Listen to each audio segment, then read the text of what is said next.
Tidak semua perusahaan yang sudah cukup besar dan produknya mungkin bisa dibilang sudah menguasai pasar dunia, itu akan bisa ngebuat pemiliknya itu besar pula. Atau bisa dibilang sudah cukup mensejahterakan pemiliknya. Seperti pemilik produk minuman berkarbonasi yang satu ini. Coba nih, siapa yang nggak tahu minuman yang satu itu? Gue rasa sih nggak ada yang nggak tahu ya, orang di dunia ini yang nggak tahu minuman tersebut gitu. Coca-Cola menjadi salah satu minuman berkarbonasi yang telah menguasai pasar dunia bisa dibilang. Dan bahkan menurut survei nih, pada tahun 2013, Coca-Cola itu terjual ke lebih dari 200 negara di seluruh dunia. Dengan 1,8 miliar porsi minuman setiap harinya. Wah, gila sih ini. Dan bahkan berdasarkan studi merek global terbaik, Interbrand tahun 2015, Coca-Cola itu menempati peringkat brand paling ternama di dunia ketiga setelah Apple dan Google. Berarti Coca-Cola menjadi brand terbaik pertama ya di bidang minuman bisa dibilang gitu ya. Nah, dengan brand sebesar itu pastinya juga memiliki valuasi bisnis yang cukup besar pula gitu ya. Nah, seharusnya nih hal tersebut juga berkorelasi dengan kesejahteraan pemilik brand tersebut. Seharusnya. Karena ya lo pikir aja nih, pasti duitnya tuh kayak ngalir terus gitu ya nggak sih? Untuk bisa hidup bahagia dan menikmati hari tua tuh lebih dari cukup gitu loh. Tapi ternyata hidup itu nggak selalu seindah seperti apa yang kita bayangkan, bukan? Seperti kisah hidup yang dialami oleh Steve John Pemberton, selaku pendiri serta pemilik brand Coca-Cola. Tapi dia malah menjalani kehidupan yang cukup tragis dan meninggal dengan keadaan miskin. Gimana kisahnya? Oke, langsung aja kita bahas nih. Steve John Pemberton adalah seorang ahli farmasi di Atlanta, Amerika Serikat. Masa kecil Pemberton ia habiskan di kota Roma, Georgia. Ia menempuh pendidikan di Reform Medical College of Georgia dengan jurusan farmasi dan kedokteran. Pemberton ini termasuk murid yang cerdas ya, karena terbukti bahwa ia mampu menyabet gelar tersebut di usianya yang masih cukup muda lah ya, 19 tahun. Kemudian pada tahun 1855 Pemberton juga meraih gelar kedokteran di bidang farmasi dari Universitas Philadelphia. Kemudian singkat cerita, ia pindah ke Columbus, Georgia bersama istri dan satu anaknya yang bernama Carlos Ney Pemberton. Sebelum menemukan formula Coca-Cola pada tahun 1862, Pemberton sempat menjalani karir di bidang militer dengan pangkat Letnan 1 di dalam Kesatuan Angkatan Darat. Singkat cerita nih, dalam suatu peperangan yang dia jalani ya ketika dia menjadi seorang militer, Pemberton itu mengalami luka tembak di bagian dadanya. Nah, karena luka yang diterima Pemberton itu cukup dalam ya, dan cukup menyakitkan gitu. Sejak saat itu Pemberton mulai mengonsumsi morfin untuk mengurangi rasa sakit yang dideritanya. Namun sialnya Pemberton itu malah kecanduan sama morfin tersebut. Singkat cerita, setelah 5 tahun berkarir di bidang militer, Pemberton bekerja sebagai asisten dokter Austin Walker, seorang psikolog ya. Nah, selama bekerja, Pemberton itu menginvestasikan seluruh penghasilannya untuk penelitian dan pengembangan dalam bidang hak kepemilikan barang ataupun produk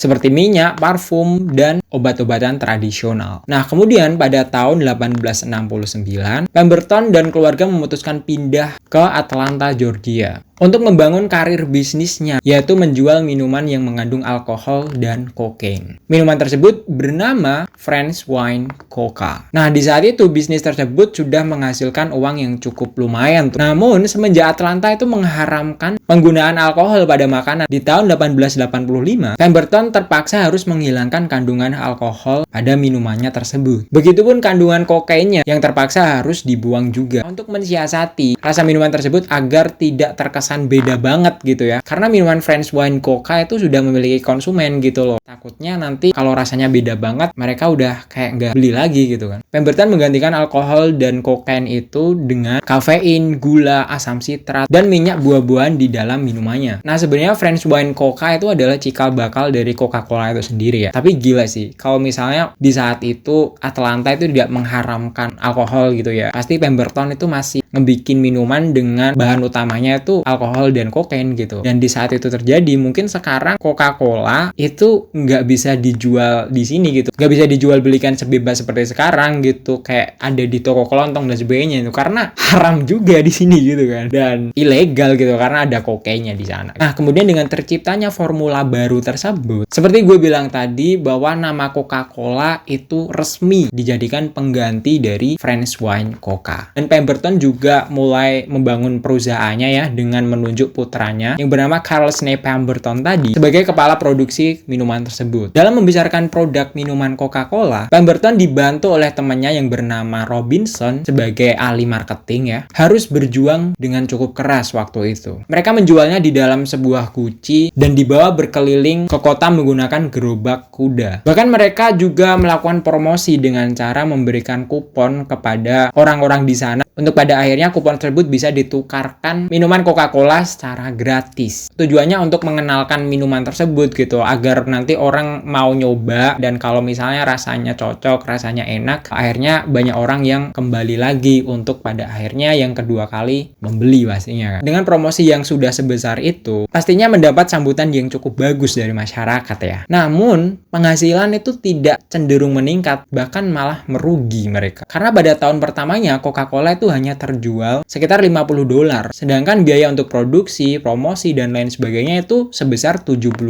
gitu. Perusahaan tersebut berarti rugi sekitar $20. Seiring berjalannya waktu, inovasi selalu dilakukan, begitupun juga promosinya, teknik marketing, dan sebagainya selalu dilakukan gitu. Penjualannya akhirnya mulai meningkat. Namun demikian, seiring dengan kesuksesan perusahaan yang dibangunnya, ternyata nih, seperti di awal yang sempat gue singgung tadi, Pemberton kan kecanduan morfin ya. Ternyata itu tuh belum sembuh gitu. Sampai dengan perusahaannya sedikit demi sedikit itu bertumbuh, kecanduannya itu tidak berkurang, malah cenderung lebih parah dari sebelumnya. Bahkan karena kecanduannya tersebut, Pemberton hampir bangkrut karena mahalnya biaya untuk ngebeli morfin. Jadi setiap penghasilan yang dia dapat itu selalu digunakan untuk membeli morfin gitu, bukan diputar lagi untuk mengembangkan bisnis tersebut. Apalagi Pemberton juga punya keluarga gitu ya, untuk memenuhi kebutuhan rumah dan sebagainya gitu. Kemudian karena untuk memenuhi kebutuhan keluarganya dan memenuhi kebutuhan kecanduan morfinnya, Pemberton menjual hak atas formula dan sebagian dari perusahaannya.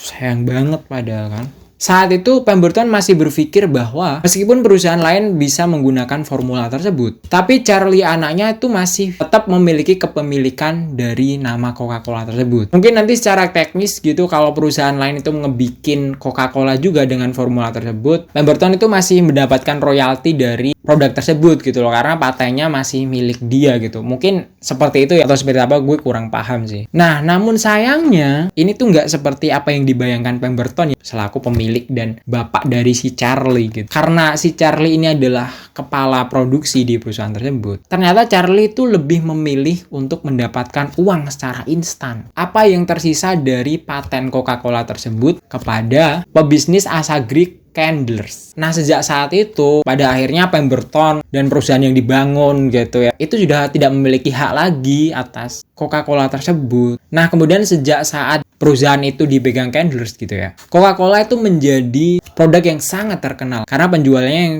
cukup melonjak tajam ya. Bisa dibilang ini dijual ke orang yang tepat lah ya, seorang pebisnis ya, dia pasti lebih tahu bagaimana cara pemasaran dan sebagainya gitu. Kalau saja waktu itu ada suatu perjanjian gitu ya, kayak ini gue jual deh tapi nanti gue dapat royalti dan sebagainya gitu, mungkin uang itu masih mengalir di Pemberton. Tapi ini anaknya ngejual semuanya nih ke Candlers gitu. Sini gak dapet apa-apa anjir. Karena emang ulah Charlie ini yang kayak gegabah gitu loh ngejualnya. Kemudian 2 tahun setelah penemuan formula Coca-Cola tersebut, Pemberton mengembuskan nafas terakhirnya akibat kanker perut yang dideritanya. Pemberton meninggal pada usia 57 tahun dengan meninggalkan istri dan 1 anaknya dalam kondisi yang cukup sulit ya. Waduh, emang miris banget sih ya. Padahal tuh tinggal dikit lagi loh. Seolah perjuangan untuk menemukan formula Coca-Cola yang diminati banyak orang itu kayak sia-sia gitu nggak sih? Sebenarnya tuh tinggal nyari orang yang tepat aja penjualannya dan sebagainya. Tapi kenapa lo jual? Charlie juga ini yang terlalu gegabah sih. Pada akhirnya kayak nggak ngerasain hasilnya gitu nggak sih? Cuma susah payahnya doang gitu. Sekarang produk lo tuh dijual di banyak negara loh, tapi lo nggak ngerasain hasilnya gitu. Pusing gue anjir.